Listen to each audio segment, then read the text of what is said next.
Na płótnie o wymiarach około 80 na 130 cm majaczą niewyraźne kształty jasno-brunatnej barwy. Obraz sygnowany nazwiskiem Wojciecha Kossaka przedstawia tajemniczych jeźdźców wyłaniających się z bitewnego kurzu. Malowani są szkicowo, bez dbałości o szczegół, jednak wprawne oko pozwala rozpoznać, że to nie polska husaria. Obraz z kolekcji Banku PKO stanowił niegdyś część panoramy Bitwa pod Piramidami. W Warszawie przełomu XIX i XX wieku panoramy pokazywano w budynku przy ulicy Karowej, na tyłach budowanego wówczas hotelu Bristol. Okrągłą budowlę wzniesiono w 1897 roku. Niebawem z budynku zaczął korzystać Wojciech Kossak.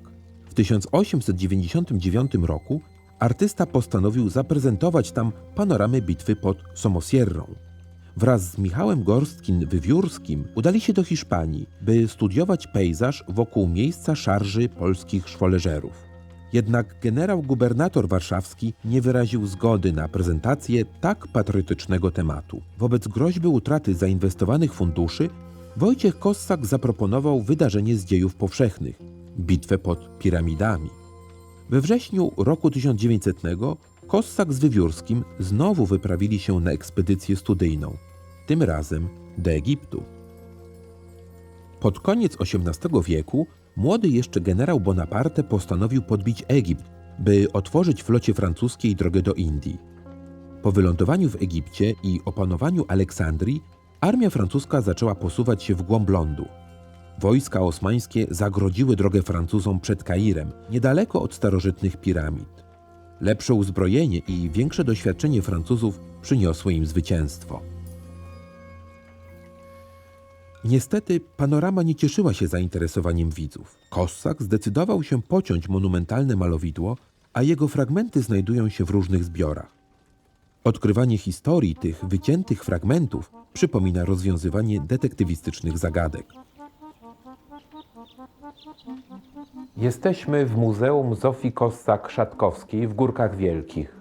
Zofia była bratanicą Wojciecha Kossaka i znaną pisarką. Po wystawie monograficznej stryja w Zachęcie w 1936 roku zakupiła obraz będący fragmentem panoramy Bitwa pod Piramidami. Obraz ten różni się od obrazu z kolekcji Banku PKO. Chcieliśmy się dowiedzieć, dlaczego. Interesuje nas również, z jakiego fragmentu panoramy został wycięty ten obraz. Postaramy się odpowiedzieć na te pytania. Do Muzeum w Górkach Wielkich przyjechaliśmy przede wszystkim po to, ażeby skonfrontować ze sobą dwa obrazy.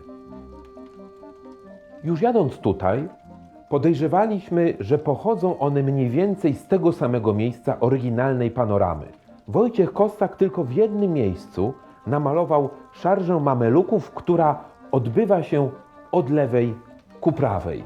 Dopiero fizyczne zestawienie obu obrazów, a więc tego pochodzącego z kolekcji Muzeum Zofii Kossak-Szatkowskiej oraz obrazu z kolekcji Banku PKO, pozwoliło nam uświadomić sobie, że tak naprawdę te obrazy zostały wycięte niemal z jednego kawałka płótna, a pierwotnie znajdowały się obok siebie.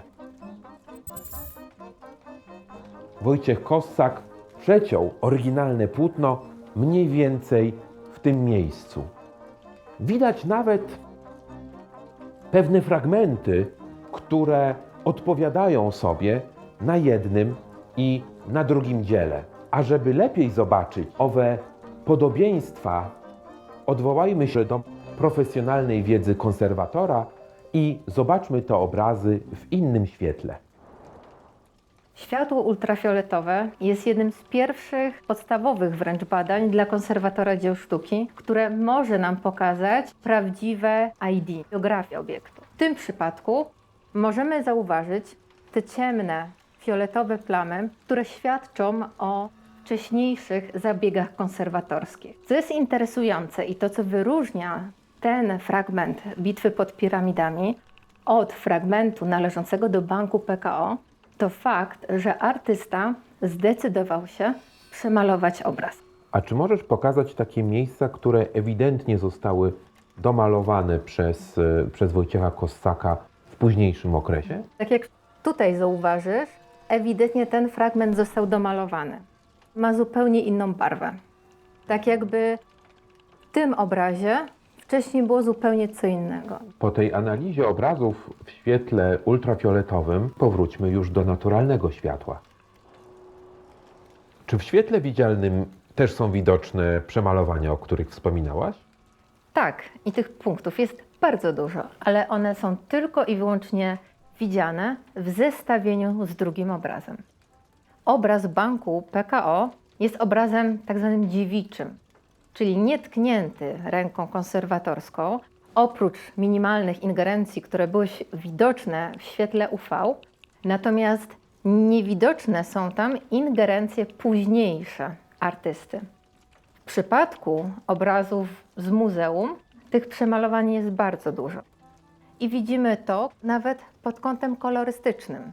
Artysta użył żywych kolorów. Dodatkowo postacie i konie, które zbudował, mają więcej detali. W zestawieniu z drugim obrazem są duże różnice. Nawet przy łączeniu widać, że te postacie są ucięte. Nie widzimy ich kontynuacji w drugim obrazie, a wiemy, że te obrazy były obok siebie.